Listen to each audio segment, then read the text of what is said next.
Jaya Radha Madhava Kunja Bihari Jaya Radha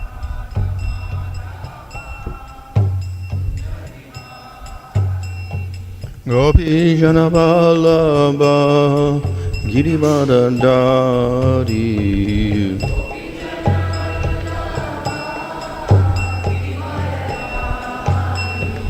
Yasoda Nandana Pratajana Ranjana Jamuna Tira Vanachari Jamuna Tira Jaya Radha Madhava Kunja Bihari Jaya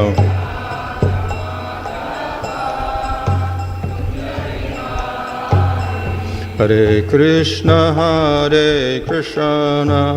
Krishna Krishna, Hare Hare, Hare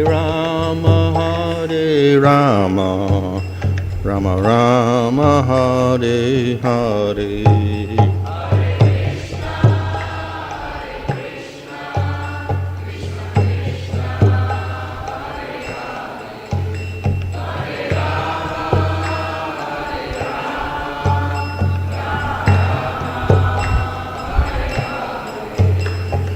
Prabhupada, Prabhupada, Prabhupada, Jaya Prabhupada, Jaya.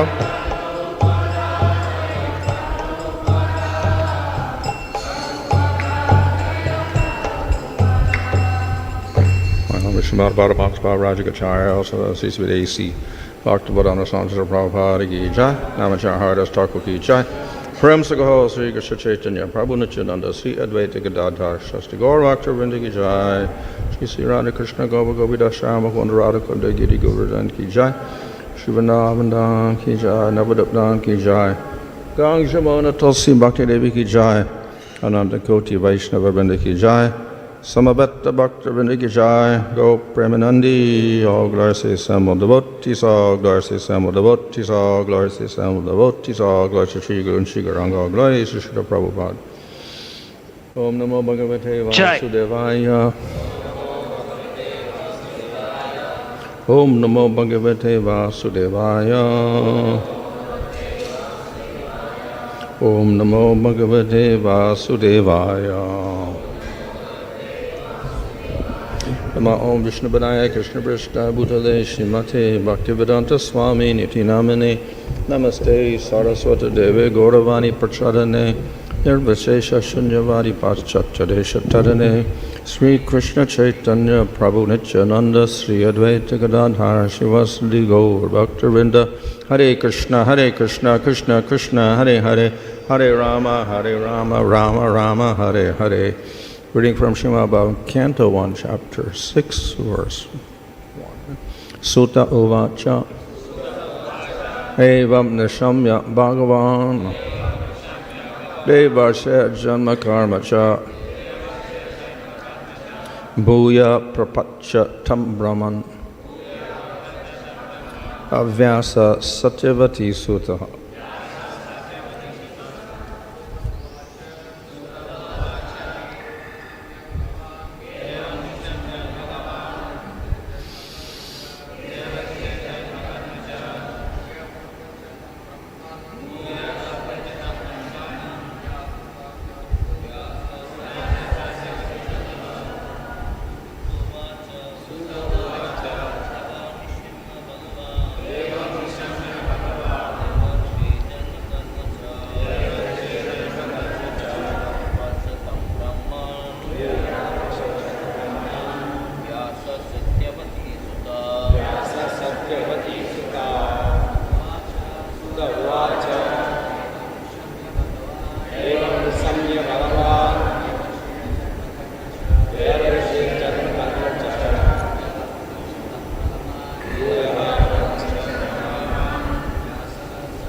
Sutta uvacha. Sutta said, evam, thus, nishamya, hearing Bhagavan, powerful incarnation of God, Devarse, of the great sage among the gods, Janma, birth, karma, work, cha, and Bhuya, again, papracha, asked, tam, him, Brahman, O Brahmanas, Vyasa, Vyasadeva, Satyavati Sutta, the son of Satyavati. Translation, Sutta said, O Brahmanas, thus hearing all about Sri Narada's birth and activities, Vyasadeva, the incarnation of God and son of Satyavati, inquired as follows. Vyasadeva was further inquisitive to know about the perfection of Naradaji, and therefore he wanted to know about him more and more.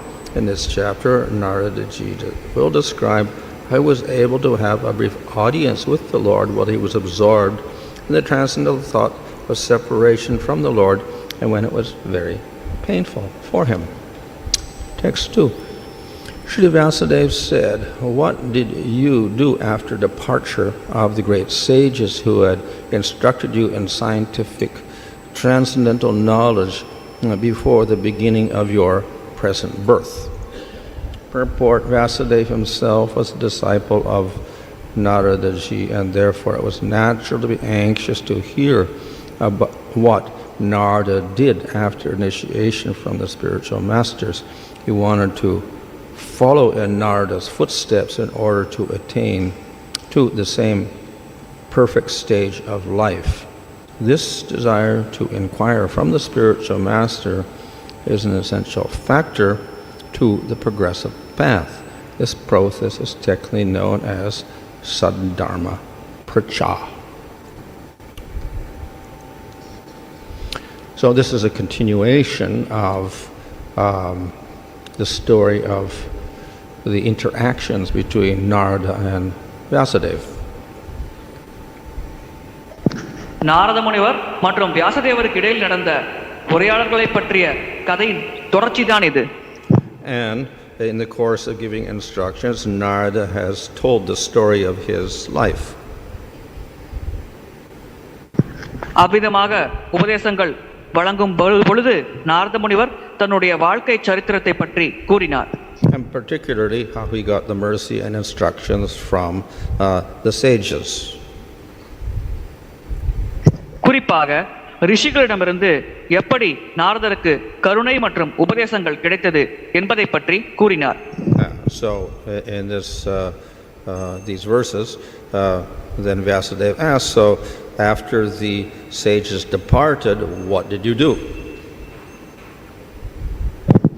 இந்த பதங்களில் வியாசதேவர் நாரதரிடம் கேட்டார், அந்த ரிஷிகள் சென்ற பிறகு நீங்கள் என்ன செய்தீர்கள் என்று. In other words, Vyasadeva got knowledge, but then after that, what was his progress? வேறு வார்த்தைகள் கூற வேண்டுமென்றால், ஞானத்தை பெற்ற பிறகு அவர் எப்படி முன்னேற்றம் அடைந்தார் என்று வினா எழுப்பப்பட்டது. And we see that his progress was after his association with these sages. ரிஷிகளோடு சங்கம் கொண்ட பிறகுதான் அவருக்கு முன்னேற்றம் ஏற்பட்டது என்று நமக்கு தெரிகிறது. So he did not have constant association. He got association maybe 4 months. தொடர்ச்சியாக அவர்களின் சங்கம் அவருக்கு கிடைக்கவில்லை. அதிகபட்சமாக 4 மாத காலங்களுக்கு அவர்களின் சங்கம் அவருக்கு கிடைத்தது. And the rest of his life was by and large without association. அவருடைய வாழ்க்கையின் மீதப்பகுதி பெரும்பாலாக சங்கம் இல்லாமல் தான் இருந்தது. But because of those instructions, he was able to, and following the instructions, he was able to advance. அந்த உபதேசங்களை பெற்று அதை பின்பற்றிய காரணத்தினால் அவரால் பக்தியில் முன்னேற முடிந்தது. So this shows the importance of the instructions and following the instructions. இது உபதேசங்களின் முக்கியத்துவம் மற்றும் அதை கடைபிடிப்பதில் இருக்கும் முக்கியத்துவத்தை நமக்கு எடுத்துரைக்கிறது. Association is important, but then one has to follow the instructions. சங்கம் முக்கியமானதுதான், ஆனால் ஒருவர் அவருக்கென்று வழங்கப்பட்ட உபதேசங்களை பின்பற்ற வேண்டும். And even in the absence of the association, one continues to follow the instructions. சங்கம் இல்லாத பொழுது கூட ஒருவர் தொடர்ந்து உபதேசங்களை பின்பற்ற வேண்டும். And then that particular devotee can be successful. He can attain the goal. அதற்கு பிறகு அந்த குறிப்பிட்ட பக்தர் வெற்றி அடையலாம், அவர் இலக்கை அடையலாம். So in the previous section we saw that the instructions of the sages was very important. முந்தைய பகுதியில் நாம் பார்த்தோம் ரிஷிகளின் உபதேசங்கள் மிக மிக முக்கியமானது என்று. And thus, though Narada Muni also is Shaktivesh avatar for bhakti, he is here showing that even in bhakti, proper instruction is necessary for advancement. Narada முனிவர் பக்திக்கான சக்தி ஆவேச அவதாரமாக இருந்தாலும் பக்தியில் முன்னேறுவதற்கு தேவையான உபதேசங்களை ஒருவர் பெற வேண்டும் என்பதை அவர் வாழ்ந்து காட்டி நமக்கு நிரூபித்துள்ளார். So when people hear the word bhakti, generally they associate that with sentiment. பக்தி என்ற வார்த்தையை மக்கள் கேட்ட உடனேயே பொதுவாக அவர்கள் மன உணர்வோடு அதை தொடர்புபடுத்திக் கொள்கிறார்கள். But they also assume that that is opposite of knowledge. அதே சமயத்தில் பக்தி ஞானத்திற்கு எதிரானது என்றும் அவர்கள் புரிந்து கொள்கிறார்கள் தவறாக. And for many, the level of knowledge is superior to the level of emotion. பலருக்கு ஞானம் என்பது மன உணர்வை விட மிக உயர்ந்த தளத்தில் இருக்கிறது என்று ஒரு எண்ணம் உள்ளது. But actually we see that it is the opposite. உண்மையில் அது இதற்கு முற்றிலும் எதிராக தலைகீழாக செயல்படுகிறது. Bhakti is based upon knowledge. பக்தி ஞானத்தை அடிப்படையாக கொண்டது. And through the development of bhakti, knowledge also becomes realized. பக்தி வளர வளர ஞானம் உணர்ந்த ஞானமாக மாறுகிறது. So we cannot separate bhakti from knowledge. நம்மால் பக்தியையும் ஞானத்தையும் பிரிக்க முடியாது. So we sometimes condemn knowledge in the sense of jnana.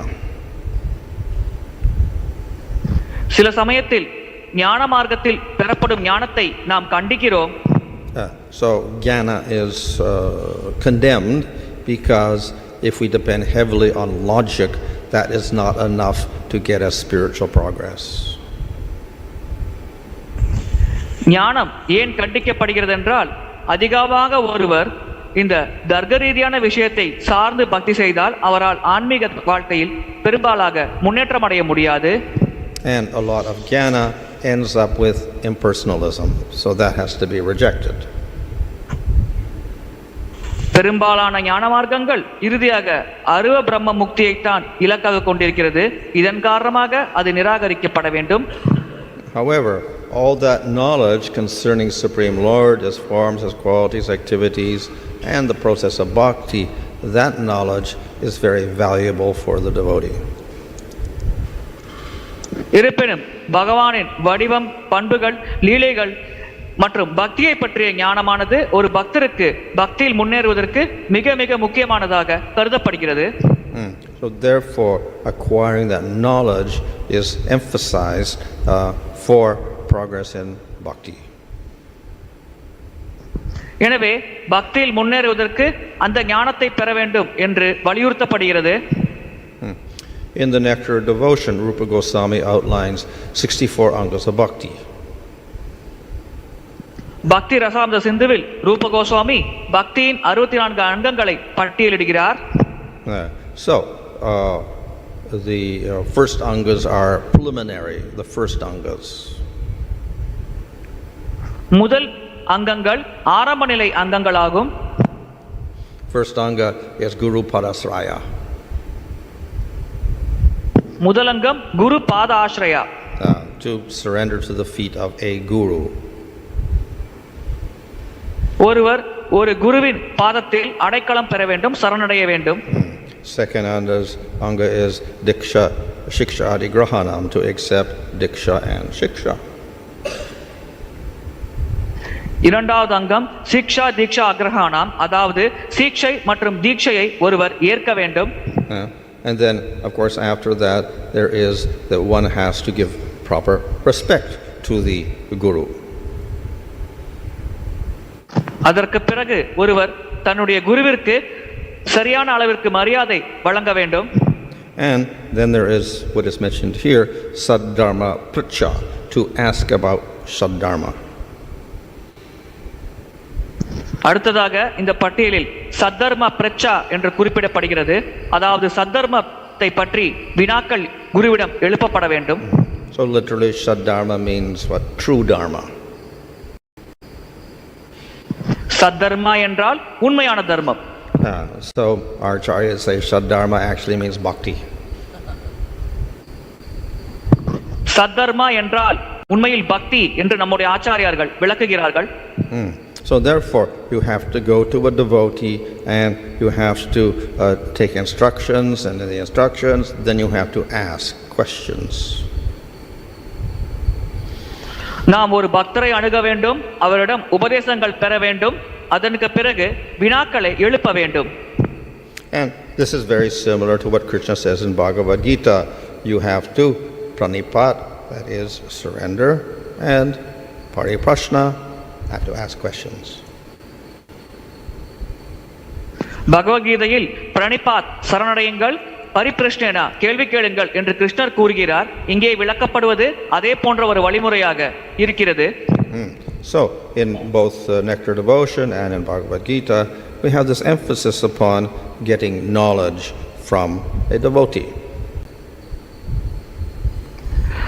பக்தி ரசாமத சிந்து மற்றும் பகவத்கீதையில் ஒரு பக்தரிடமிருந்து ஞானத்தை பெற வேண்டும் என்று வலியுறுத்தப்படுகிறது. So what is the knowledge? Of course the knowledge is about Supreme Lord and the process of bhakti. இங்கே குறிப்பிடப்படும் ஞானமானது பரமபுருஷ பகவான் மற்றும் பக்தியை பற்றிய ஞானமாகும். Where does the knowledge come from? இந்த ஞானம் எங்கிருந்து வருகிறது? Comes from scriptures. சாஸ்திரங்களிலிருந்து வருகிறது. Which scriptures? எந்த சாஸ்திரம்? So we can say Vedic literature. வேத சாஸ்திரம் என்று நாம் கூறலாம். So we can say 4 Vedas with their angas, itihasas, Puranas, Smriti Shastras, Pancharatras. 4 வேதங்கள், அதன் அங்கங்கள், இதிகாசங்கள், புராணங்கள், ஸ்மிருதி சாஸ்திரம், பஞ்சராத்திரகம் என்று நாம் கூறலாம். However, as is pointed out here in the Bhagavatam, all of that knowledge is very vast. இங்கே பாகவத்தில் குறிப்பிடப்பட்டுள்ளது அந்த ஞானமானது மிக மிக அதிகமானது என்று. And thus the conclusion should be presented more simply, so that is what happens in Srimad Bhagavatam. எனவே அதன் இறுதி முடிவு எளிமையான முறையில் வழங்கப்பட வேண்டும். அதைத்தான் ஸ்ரீமத் பாகவதம் செய்கிறது. Ultimately all the scriptures are worshipable because they emanate from the Lord, but sometimes the message is rather indirect. அனைத்து சாஸ்திரங்களும் வழிபடத்தக்கது, ஏனென்றால் அது பகவானிடமிருந்து வெளிப்படுகிறது. ஆனால் சில சமயங்களில் அதில் கூறப்படும் செய்தியானது மறைமுகமாக கூறப்படுகிறது. So Srimad Bhagavatam presents the knowledge more directly. Srimad Bhagavatam அந்த ஞானத்தை நேரடியாக வழங்குகிறது. And thus it is said to be the highest fruit on the desire tree of the Vedas. எனவே அது வேதங்கள் என்ற கல்பவிருட்ச மரத்தில் இருக்கும் மிக உயர்ந்த பழம் என்று குறிப்பிடப்படுகிறது. It's the highest fruit because some of the fruits are lower. அது மிக உயர்ந்த பழம் ஏனென்றால் சில பழங்கள் அதை விட தாழ்ந்த நிலையில் இருக்கிறது. In other words, the Vedas give us some results which are material. வேறு வார்த்தைகளில் கூற வேண்டுமென்றால் வேதங்கள் நமக்கு சில பௌதிகமான விளைவுகளை தருகிறது. That is the Karmakanda section of the Vedas. இதுதான் வேதங்களின் கர்மகாண்ட பகுதியில் உள்ளது. The Gyankanda section of the Vedas gives us mukti.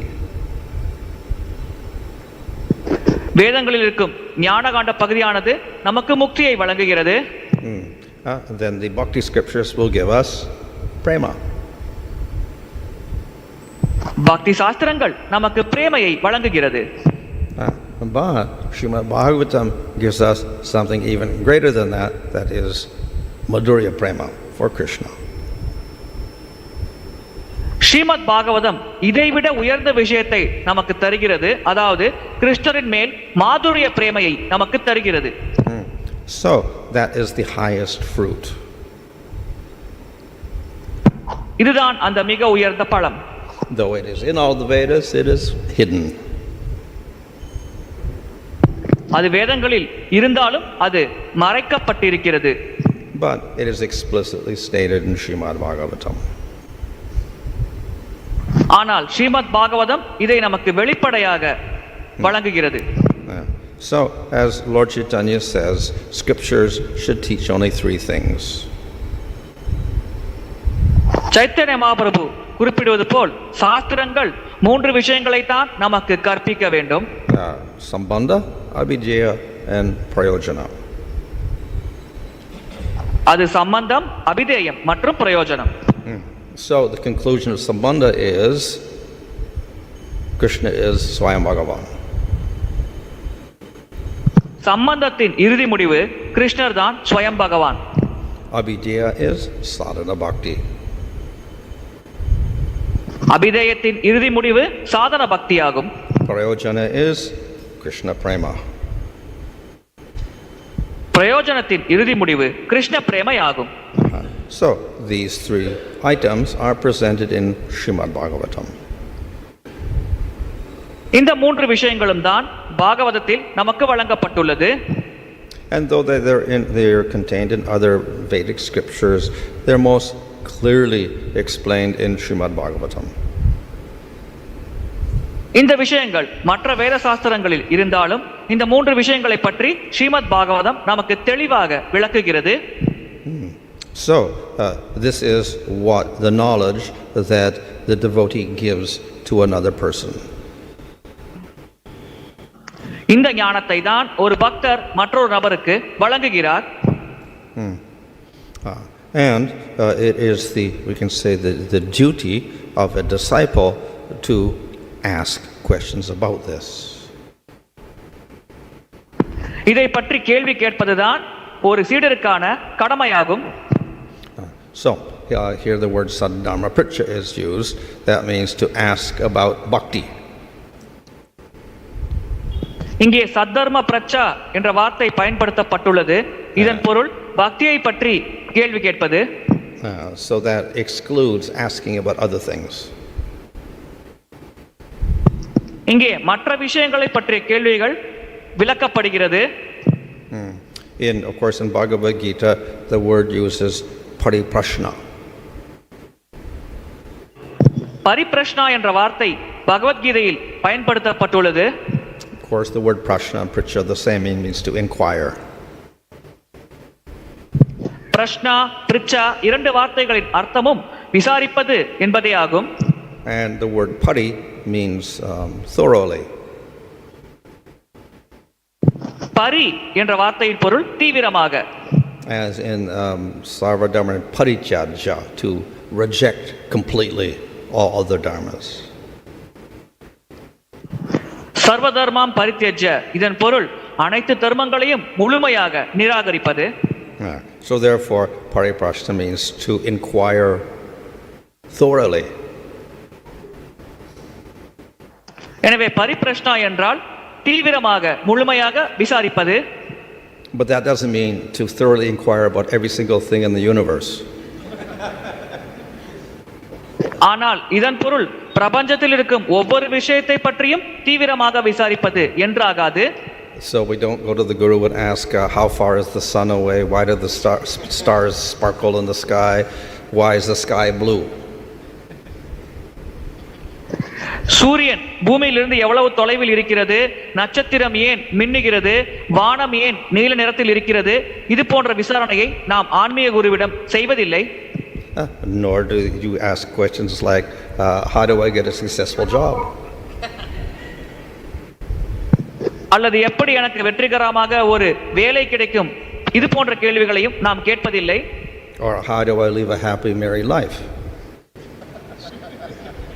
எப்படி நான் மகிழ்ச்சியாக திருமண வாழ்க்கை வாழ்வேன், இது போன்ற வினாக்களையும் நாம் ஆன்மீக குருவிடம் கேட்பதில்லை.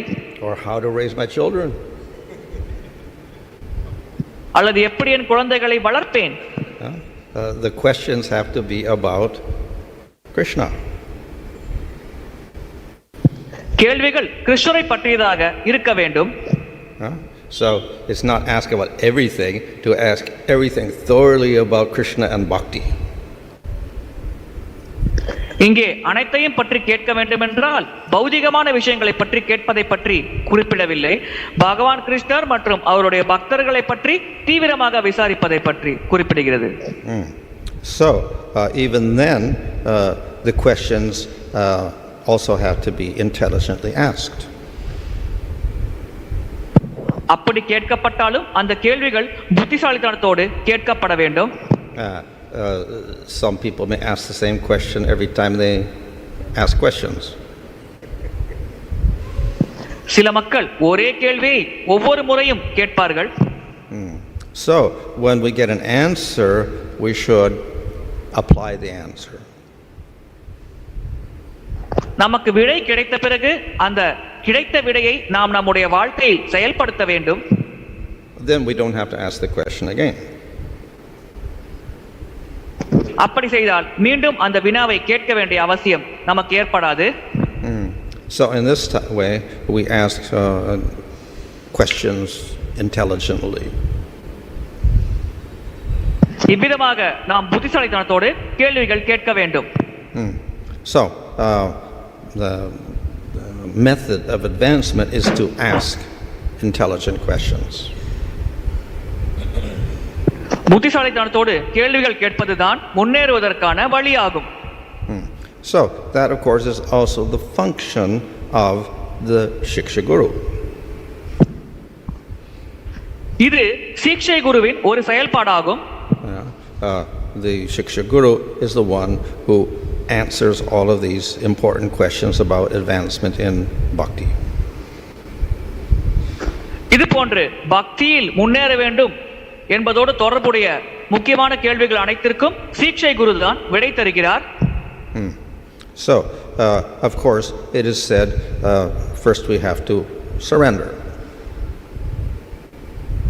முதலில் நாம் சரணடைய வேண்டும் என்று குறிப்பிடப்பட்டுள்ளது. So this implies that we understand that we are in a position of ignorance. We don't know. இதன் பொருள் நாம் அறியாமையில் இருக்கிறோம், நமக்கு எதை பற்றியும் தெரியாது என்றாகும். Therefore we ask questions and then we get answers so that we do know. எனவே நாம் கேள்வி கேட்டு விடைகளை பெறுகிறோம், இதன் மூலமாக நாம் தெரிந்து கொள்கிறோம். So all of this has to do with transfer of knowledge. இதன் மூலமாக ஞானமானது பரிமாறிக்கொள்ளப்பட வேண்டும். However, we should not think that knowledge is simply intellectual. இருப்பினும் அந்த ஞானமானது புத்திசாலித்தனத்தோடு தொடர்புடையது என்று நாம் புரிந்து கொள்ளக்கூடாது. Spiritual knowledge, and especially knowledge of bhakti, is very special. ஆன்மீக ஞானம், குறிப்பாக பக்தியை பற்றிய ஞானம் மிக மிக விசேஷமானது. So it has elements that can be analyzed with the intelligence. அதில் சில மூலக்கூறுகள் இருக்கிறது, அதை நாம் புத்தி கூர்மையை பயன்படுத்தி ஆராயலாம். But ultimately it is beyond mind, beyond words, beyond anything in the material world. ஆனால் இறுதியாக மனம், வார்த்தைகள் மற்றும் பௌதிக உலகத்தில் இருக்கும் எதற்கும் அப்பாற்பட்ட நிலையில் அது உள்ளது. So that spiritual aspect of knowledge has to be transferred from the guru to the disciple. ஞானத்தின் அந்த ஆன்மீக அம்சமானது குருவிடமிருந்து சீடருக்கு வழங்கப்பட வேண்டும். How has it become spiritual? அது எப்படி ஆன்மீகமயமானது? If the guru is bhakti, then it becomes spiritual. குரு பக்தியை பற்றி பேசினார், அதை கடைபிடித்தார் என்றால் அது ஆன்மீகமயமாகிறது. And thus we say that the knowledge or the harikatha coming from the mouth of a Vaishnava becomes poison. இதனால் தான் வைஷ்ணவர் அல்லாதவர் வாயிலிருந்து வரக்கூடிய ஞானம் மற்றும் ஹரிகதையானது விஷத்தை போன்றது என்று குறிப்பிடப்படுகிறது. And if it comes from the mouth of a devotee, then it is nectar. It is sweet. அது ஒரு பக்தரின் வாயிலிருந்து வந்தால் அது அமிர்தத்தை போன்று இனிமையானது. But even if we do have the sweet spiritual knowledge coming out, the person who receives it also has to be qualified. இவ்விதமான இனிமையான ஆன்மீக ஞானம் குருவின் வாயிலிருந்து வந்தாலும் அதை பெறும் நபருக்கும் தகுதிகள் இருக்க வேண்டும். So it is useless if a snake gets the nectar. ஒரு பாம்பிற்கு அமிர்தம் கிடைத்தால் அது பயனற்றதாகிவிடும். Someone who is qualified with devotion has to get the nectar, then it is useful. தகுதியுடைய ஒரு நபர், பக்தியோடு இருக்கும் ஒரு நபர் அந்த ஞானம் என்ற அமிர்தத்தை பெற வேண்டும். அதன் பிறகுதான் அது பயனுள்ளதாக மாறும். And therefore it is said, don't preach to the faithless. எனவேதான் நம்பிக்கையற்றவர்களுக்கு பிரச்சாரம் செய்யாதீர்கள் என்று குறிப்பிடப்படுகிறது. So if the rules are followed, then we will get advancement of bhakti. விதிகளை நாம் கடைபிடித்தால் நாம் பக்தியில் முன்னேறலாம். Hare Krishna.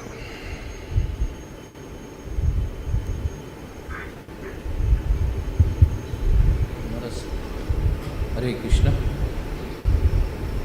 Hare Krishna. Maharaj, you are saying this, one should not ask the question is not related to bhakti. But see, Maharaj, we are living the material world.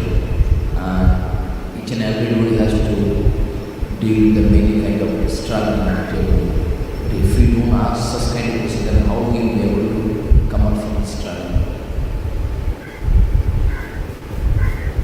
பக்திக்கு சம்பந்தமில்லாத வினாக்களை கேட்கக்கூடாது என்று நீங்கள் கூறினீர்கள். ஆனால் நாம் அனைவரும் பௌதிக உலகத்தில் தான் வாழ்கிறோம். எனவே இந்த பௌதிக உலகத்தின் பிரச்சனைகளை தீர்க்க வேண்டும் என்றால் நாம் அந்த கேள்விகளை கேட்டுத்தானே ஆக வேண்டும். இதை நாம் எப்படி புரிந்து கொள்வது? Certainly everybody is suffering in the material world. நிச்சயமாக பௌதிக உலகத்தில் அனைவரும் துன்பப்படுகிறார்கள்.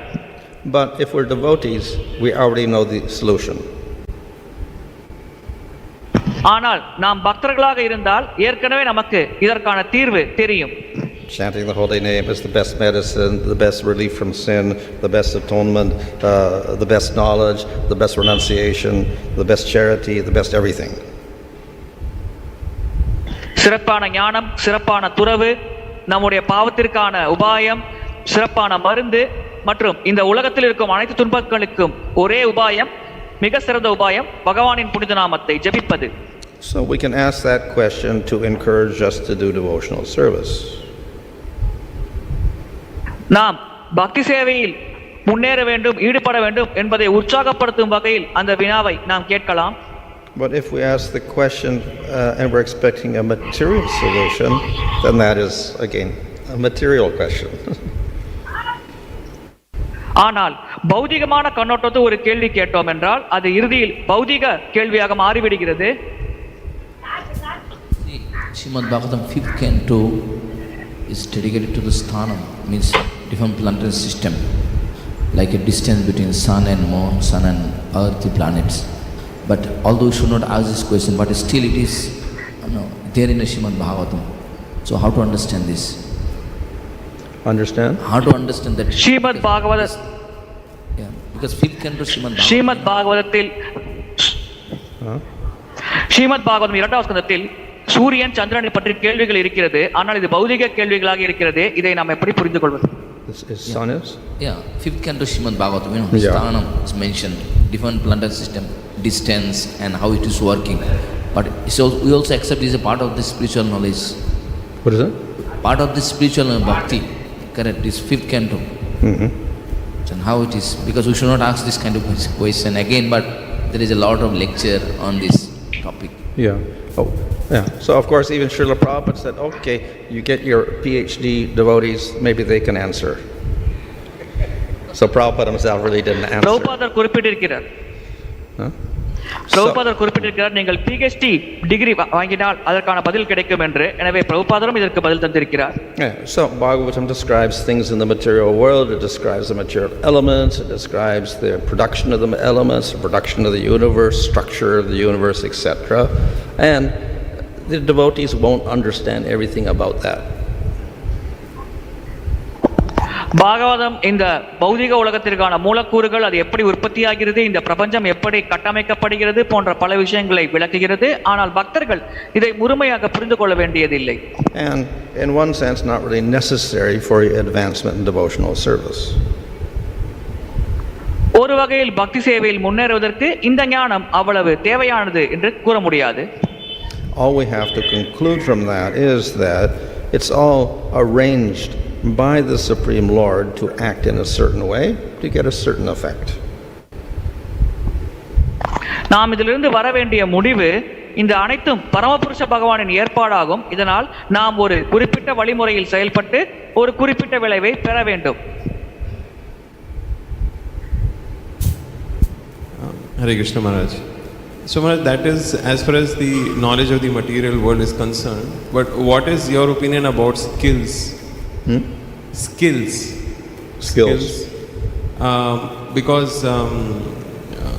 devotees have to. The whole point that there is no other requirement of knowledge beyond Sambandha.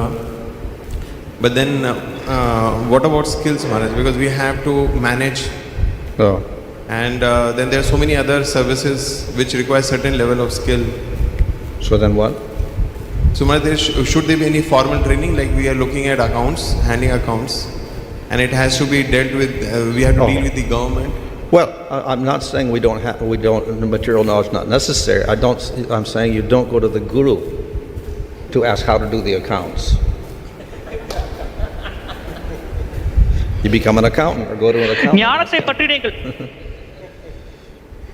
ஞானத்தை பற்றி நீங்கள் கூறினீர்கள். அப்படி என்றால் திறமை பற்றி நாம் என்ன தெரிந்து கொள்ள முடியும்? ஏனென்றால் நிர்வாகம் செய்வதற்கு திறமை வேண்டுமே, ஒரு கணக்காளர் கணக்குப்படுவதில் சிறப்பான திறமை பெற வேண்டுமே என்பது பக்தரின் கேள்வி. அதற்கு மகாராஜரின் பதில், நீங்கள் திறமைகளை பற்றி கேட்கக்கூடாது என்று நான் கூறவே இல்லை. ஆன்மீக குருவிடம் அதை பற்றி கேட்காதீர்கள் என்று தான் கூறினேன். நீங்கள் இந்த கணக்கு போடும் திறமையை வளர்த்துக் கொள்ள வேண்டும் என்றால் இன்னொரு கணக்காளரை தான் அணுக வேண்டும். இதற்காக நாம் ஆன்மீக குருவை அணுகக்கூடாது.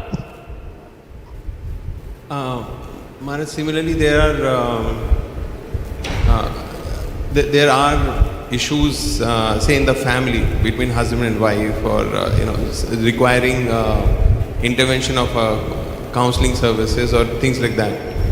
So such services may not directly be seen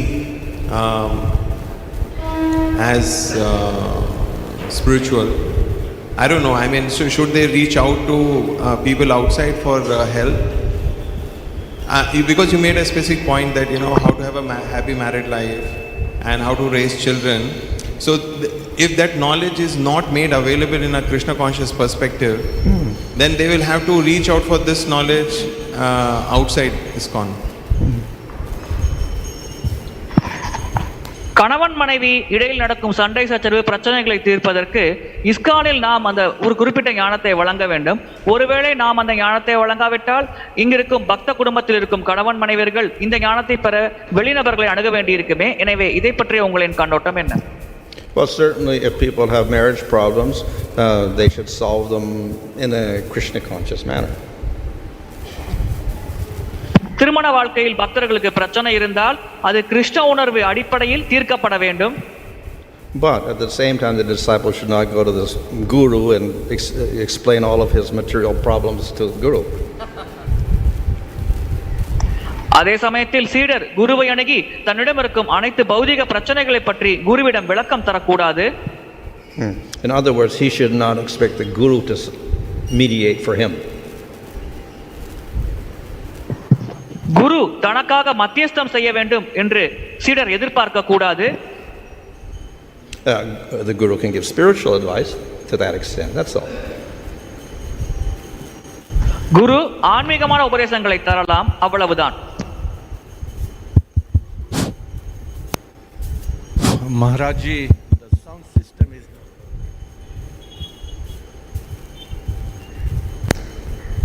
Hare Krishna. Maharaj, Dandavat Pranam. Feel very honored and thankful, arigato, for your nice lecture that we have had. I am Rajarshi Das and my wife Lalita Gopi Devi Dasi are visitors to this holy dham. We have come all the way from Ayodhya Dham, Mayapur and all the holy places. And Lord chose us to come here, and I'm very grateful to the devotees, especially to Veer, Gaur, Prabhu and other devotees who are helping me. And I'd like to ask in a very simple question for you, Maharaji. In today's context, when you mentioned that it's the struggle for material existence everywhere, how can we in a very simple way say the significance of Srimad Bhagavatam applied to these days in a very simple way? Of course, Srimad Bhagavatam is so vast and so powerful, but if you were to say in very easy words, what would it be? Thank you, Maharaji. Dandavat Pranam. வாழ்க்கைக்கான போராட்டம் அனைத்து இடங்களிலும் இருக்கிறது என்று நீங்கள் கூறினீர்கள். எனவே இந்த ஸ்ரீமத் பாகவத ஞானத்தை மிக எளிமையான முறையில் எப்படி நாம் மக்களோடு பகிர்ந்து கொள்வது, இதற்கு ஏதேனும் சுலபமான வழிமுறை உள்ளதா? Well, all we have to say is that everybody is looking for the highest happiness. அனைவரும் மிக உயர்ந்த மகிழ்ச்சிக்காகத்தான் எதிர்பார்த்து கொண்டிருக்கிறார்கள் என்று நாம் கூறலாம். And we'll find the highest happiness in a relationship with the most perfect person. மிக பக்குவமான நபரோடு ஒரு உறவில் இருந்தால்தான் நமக்கு அந்த மிக உயர்ந்த மகிழ்ச்சியானது கிடைக்கும். And we won't find that perfect person in the material world. அந்த பக்குவமான நபரை நம்மால் பௌதிக உலகத்தில் கண்டறிய முடியாது. So we have to go to scripture. எனவே நாம் சாஸ்திரத்தை அணுக வேண்டும். And in Bhagavatam it tells us, of course, Supreme Lord is perfect, but even in Supreme Lord there are degrees. Highest degree of perfection is Krishna. பாகவதத்தில் குறிப்பிடப்பட்டுள்ளது, பரமபுருஷ பகவான் பக்குவமானவர். அந்த பரமபுருஷ பகவானின் வடிவத்திலும் பல்வேறு நிலைகளில் பக்குவம் இருக்கிறது. கிருஷ்ணர் தான் மிக உயர்ந்த நிலையில் பக்குவத்தை கொண்டிருக்கிறார் என்று பாகவதம் குறிப்பிடுகிறது. So that we don't know him by reading Srimad Bhagavatam, we get some idea by hearing about his pastimes. நமக்கு அவரை பற்றி தெரியாவிட்டாலும் ஸ்ரீமத் பாகவதத்தை படிப்பதன் மூலமாகவும் அவரின் லீலைகளை பற்றி கேட்பதன் மூலமாகவும் ஓரளவுக்கு நாம் அவரை புரிந்து கொள்ள முடியும். And based on that knowledge, then we can cultivate a relationship. அந்த ஞானத்தின் அடிப்படையில் நாம் ஒரு உறவு முறையை வளர்த்துக் கொள்ளலாம். So the relationship is called bhakti yoga.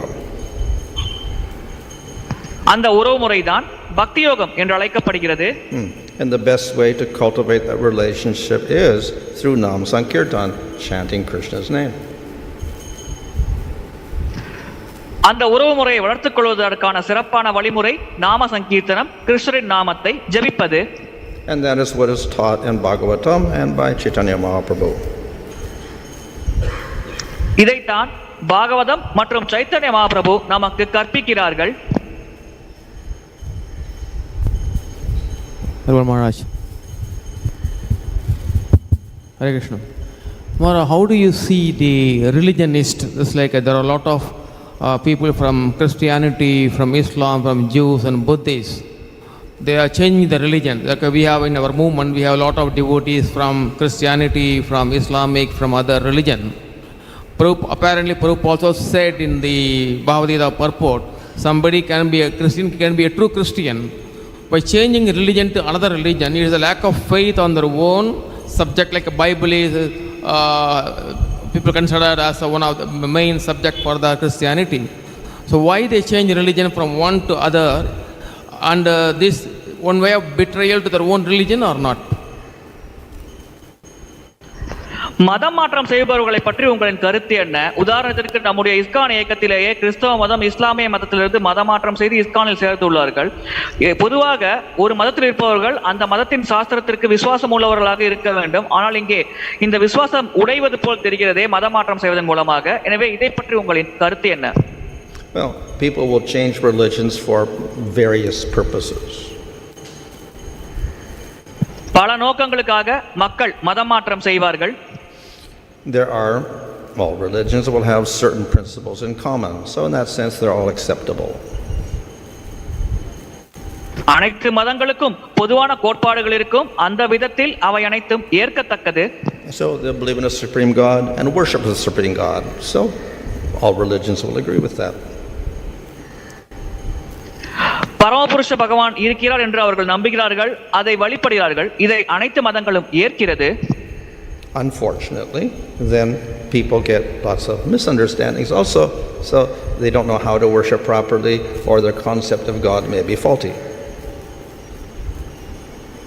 துரதிர்ஷ்டவசமாக மக்கள் இங்கே தவறாக புரிந்து கொள்கிறார்கள்.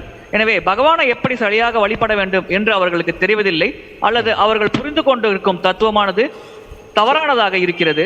So that religion which can explain very clearly what is the highest conception of God and what is the best process of worship, then that should be most satisfying. பகவானின் புரிதலில் மிக உயர்ந்த நிலை எது மற்றும் அவரை வழிபடுவதற்கான சிறப்பான வழிமுறை என்ன என்பதை எந்த மதம் விளக்குகிறதோ அந்த மதத்தின் மூலமாக ஒருவர் திருப்தி அடையலாம். So that is what the Srimad Bhagavatam does. இதைத்தான் ஸ்ரீமத் பாகவதம் செய்கிறது. And therefore it's said to be the highest fruit on the tree. எனவே இந்த பாகவம் தான் அந்த வேதங்கள் என்ற மரத்தின் மிக உயர்ந்த பழம் என்று குறிப்பிடப்படுகிறது. It gives the best result. அது நமக்கு மிக சிறந்த விளைவுகளை தருகிறது. If you follow other processes, you can get some fruits, but not the highest fruit. மற்ற வழிமுறைகளை பின்பற்றினால் உங்களுக்கு சில பழங்கள் கிடைக்கலாம், ஆனால் மிக உயர்ந்த பழம் கிடைக்காது. Hare Krishna Maharaj. Maharaj, thank you for that brilliant class. We saw that the class began with the glorification or rather importance of the Guru in the life of a disciple. Even if we are practicing bhakti, the Guru is extremely important, and asking questions and seeking guidance from the Guru. So my question is, Maharaj, that sometimes though we find a bona fide Guru coming in a proper Guru Shishya Parampara, and yet we see that at times there is what we say in ISKCON, the fall down of a Guru. So how do we ascertain that, like, my connection with my spiritual master or my Siksha Guru is proper, and like how does a disciple ensures that there is no the instruction is coming from the pure authority and that is not contaminated? குருவை பற்றி அற்புதமாக விளக்கினீர்கள். சில சமயங்களில் நாம் சரியான குருசீட பரம்பரையில் வரும் ஆன்மீக குருவை தேர்ந்தெடுத்தாலும் அவர் வீழ்ச்சி அடைவதை நாம் பார்க்கிறோம். எனவே ஒரு சீடரானவர் எப்படி தான் தேர்ந்தெடுத்த குரு சரியான நபர் மற்றும் அவரிடமிருந்து வரும் உபதேசங்கள் எந்த களங்கமும் இல்லாதது என்பதை உறுதி செய்து கொள்ள முடியும். So as long as we're influenced by the material world, there will be imperfection. பௌதிக உலகத்தின் தாக்கத்திற்கு நாம் உட்பட்டிருக்கும் வரை நம்மிடம் குறைபாடுகள் இருக்கும்.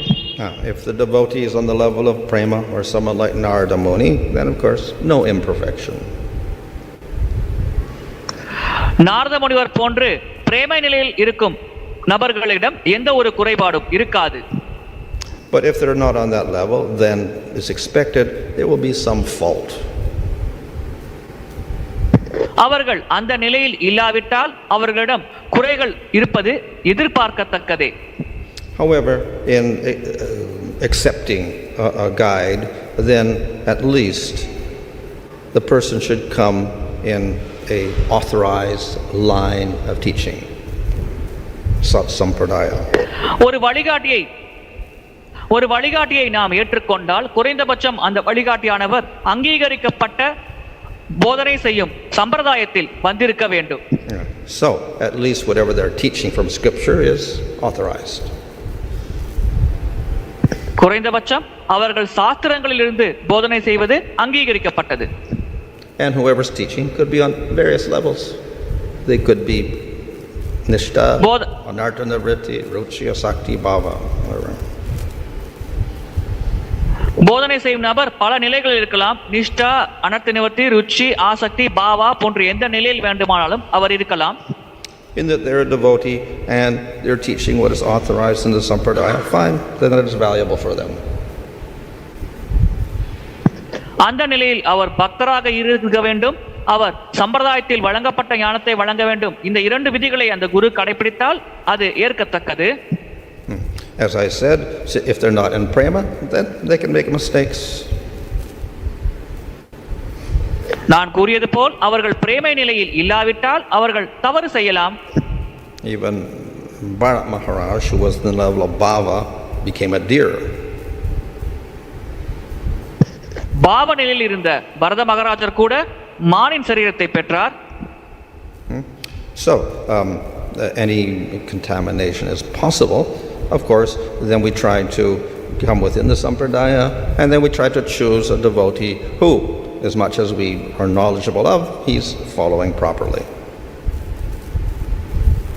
களங்கம் என்பது சாத்தியம்தான். ஆனால் ஒரு குறிப்பிட்ட சம்பிரதாயத்தில் ஒரு குறிப்பிட்ட பக்தரை நாம் தேர்ந்தெடுக்கிறோம். அவரிடம் எந்த அளவுக்கு ஞானம் இருக்கும் என்று எதிர்பார்க்கப்படுகிறதோ அந்த அளவுக்கு இருந்தால் அந்த ஒரு நபரை நாம் குருவாக ஏற்கலாம். And if they're giving the proper teaching, it's fine. That's the valuable shiksha we get from them.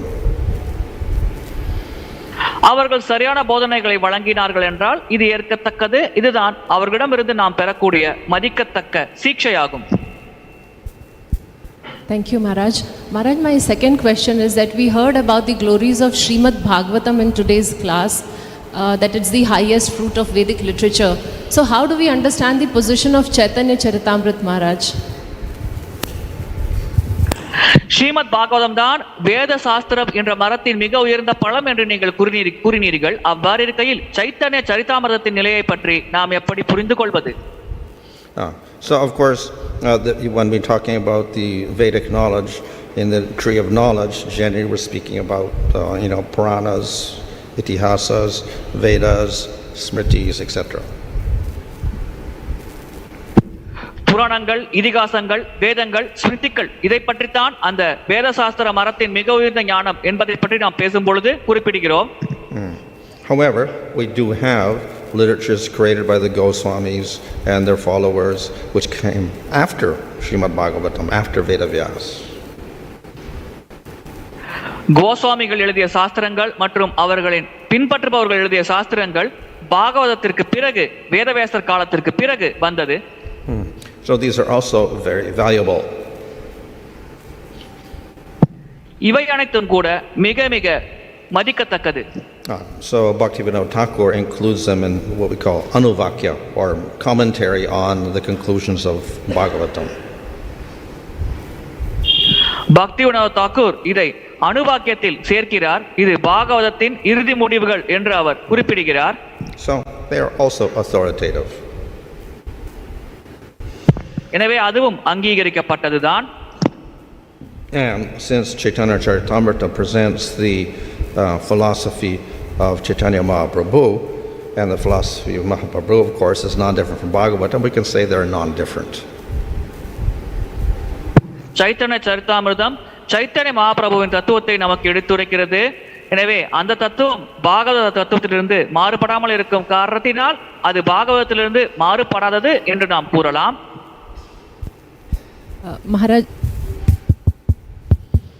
Maharaj, one last question.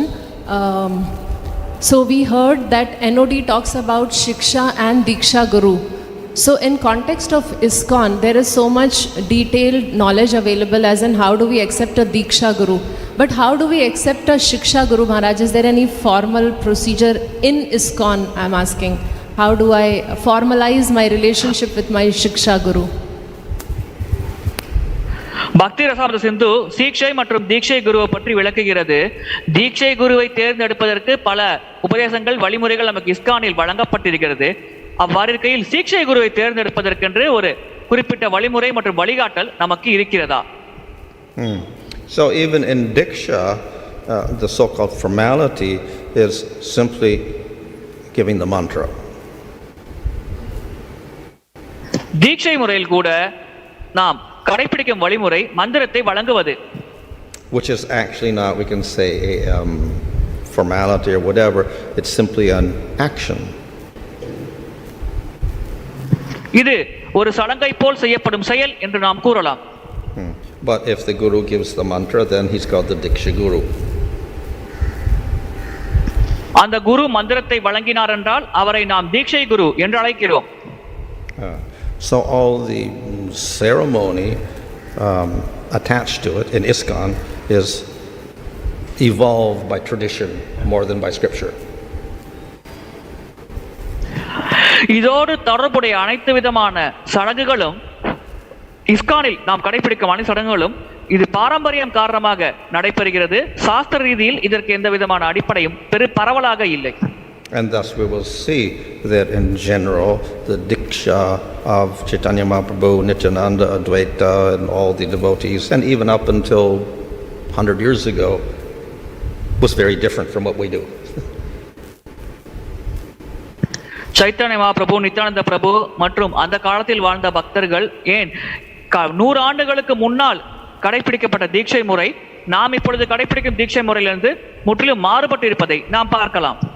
Many of them got the mantra, not even any name, nothing else, that's all. Just got mantra, finished. அதில் பலருக்கு மந்திரங்கள் தான் கிடைத்தது, எந்த ஒரு நாமமும் கிடைக்கவில்லை. மந்திரத்தை பெற்றார்கள், தீட்சை பெற்றார்கள், அவ்வளவுதான். So a lot of the formalization we see has come very recently with Bhaktisiddhanta Saraswati Thakur and Prabhupada. இப்பொழுது நாம் கடைபிடிக்கும் ஒழுங்குமுறைகள் அனைத்தும் பக்தி சித்தாந்த சரஸ்வதி தாக்கூரர் மற்றும் பிரபுபாதர் அறிமுகம் செய்தது. So the shiksha of course means giving teachings. சீக்ஷை என்றால் போதனைகளை வழங்குவது. So in the Vedic system you would go to the Gurukul and the teachers would give you shiksha. That was your shiksha. Go to a Gurukul.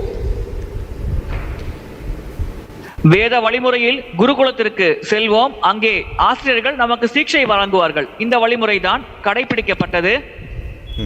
However, among the Gaudiya Vaishnavas, for shiksha there's they can give shiksha, but there's no particular place or whatever like that, formalizing it in a Gurukul or whatever. Gaudiya வைஷ்ணவர்கள் பொறுத்தவரையில் அவர்கள் சீக்ஷை ஞானத்தை வழங்கலாம், ஆனால் குருகுலம் போன்ற ஒரு குறிப்பிட்ட இடத்தில் தான் வழங்கப்பட வேண்டும் என்ற எந்த விதிமுறையும் கௌடிய வைஷ்ணவர்கள் கடைபிடிப்பதில்லை. But it just depends upon the particular persons involved, qualified speaker, qualified listener. Then they get knowledge, fine. இதில் இருக்கும் நபர்களை பொறுத்தே அமைகிறது. அவர் தகுதி வாய்ந்த ஆசிரியராக இருக்க வேண்டும், தகுதி வாய்ந்த மாணவராக இருக்க வேண்டும். அதன் மூலம் அவர்களுக்கு ஞானம் கிடைத்தால் அந்த வழிமுறை ஏற்கத்தக்கது. Of course, within ISKCON, and maybe Gaudiya Math also, Bhaktisiddhanta Saraswati Thakur, the two things, that is the Diksha Guru and the Shiksha Guru, kind of get mixed together. சீக்ஷை குரு, தீட்சை குரு சில சமயங்களில் கலந்து விடுகிறார்கள். இது கௌடிய வைஷ்ணவ பரம்பரை வழிமுறையிலும் இஸ்கானிலும் சில சமயம் நடக்கிறது. So nothing wrong with that. Obviously the Diksha Guru should give shiksha. இதில் எந்த தவறும் இல்லை. தீட்சை குரு சீக்ஷையும் வழங்கலாம். But it is a mistake to identify the Diksha Guru as the only Shiksha Guru. ஆனால் தீக்ஷா குரு தான் ஒரே சீக்ஷா குரு என்று அடையாளப்படுத்தி பார்ப்பது தவறு. Thank you, Maharaj. Online questions. Online questions. Hare Krishna Maharaj, Dandavat Pranam. Your servant Guru Kripa Mahadas Maharaj. Thanks a lot for enlightening us with a wonderful lecture. Maharaj, here we see that Srila Vyasadeva is expressing his interest and inquisitiveness to know the level of perfection of a spiritual master. Here in this case, both the spiritual master and the disciple are Satyavesha avatar, and they are great personalities. If a similar inquisitiveness or interest is expressed by a person who is in the neophyte stage, is that approach fair, or how to handle that? இங்கே வியாசதேவர் மற்றும் நாரத முனிவர் இருவருமே பக்குவமடைந்த நபர்கள், மிக உயர்ந்த நிலையில் இருக்கும் நபர்கள். எனவே இங்கே ஆன்மீக குருவின் நிலையை பற்றி பரிசோதனை செய்து கொள்ள பார்க்க அந்த சீடர் ஆசைப்படுவதை நாம் பார்க்கிறோம். எனவே இவர்கள் உயர்ந்த நபர்களாக இருக்கிறார்கள். அவ்வாறு இல்லாமல் பௌதிக தளத்தில் இருக்கும் சாதாரண நபர்கள் கூட தங்கள் ஆன்மீக குருவின் நிலையை பற்றி பரிசோதித்து பார்ப்பது ஏற்கத்தக்கதா? அது எந்த அளவிற்கு ஏற்கத்தக்கது? So what is the Prabhu, because of time concern, Maharaj, one more last question, please. This question and after this question. what is the disciple is perfect. Maharaj, in this case, disciple is a perfect disciple. He is a Satyavesha avatar, so he is expressing his interest to know about the level of perfection of his spiritual master. Whereas in the material plane, a sadhaka in the early stage, if he is trying to gauge the level of perfection of his spiritual master, is it fair? Yeah. How to handle that? Well, actually, as I said, Vyasadeva is not a Shaktavesha avatar. Narada Muni is. நான் கூறியது போல் வியாசதேவர் சக்தியாவேஷ அவதாரம் இல்லை, நாரத முனிவர் தான் சக்தியாவேஷ அவதாரம் ஆவார். But then the Shaktavesha avatar is the guru of the avatar. சக்தியாவேஷ அவதாரம் அவதாரத்தின் குரு ஆவார். But again, we can say this is only Leela. இது லீலை காரணமாக நடந்த ஒரு நிகழ்வு. So Vyasadeva is asking, he's not asking about how advanced you are, but he's asking what is the progress after you attain these different stages. And of course, the different stages are, of course, Shraddha and Vajnakriya, Anartanariti, Nishtaruchi, etc. So he's just asking what are the stages, because obviously we should have a complete description of the different stages of Bhakti up to Prema. வியாசதேவர் இங்கே நீங்கள் முன்னேற்றமடைந்த நபரா என்று கேட்கவில்லை, எந்தெந்த நிலைகளில் முன்னேற்றமடைந்தீர்கள் என்ற அந்த நிலைகளை பற்றி கேட்கிறார். நமக்கு தெரியும் ஸ்ரத்தா, சாதுசங்கா, பஜனக்கிரியா போன்ற நிலைகளை கடந்து இறுதியாக பிரேமை நிலை வரை அடைய முடியும். அந்த நிலைகளை எப்படி நீங்கள் அடைந்தீர்கள் என்றுதான் வியாசதேவர் இங்கே நாரதரிடம் கேட்கிறார். Thank you, Maharaj. Considering time, we will take up the remaining questions tomorrow, Maharaj. Dandavata pranam. Thank you so much. Bhagavate Vasudevaya. Hare Krishna, Krishna Krishna, Hare Hare, Hare Namo Bhagavate Vasudevaya. Om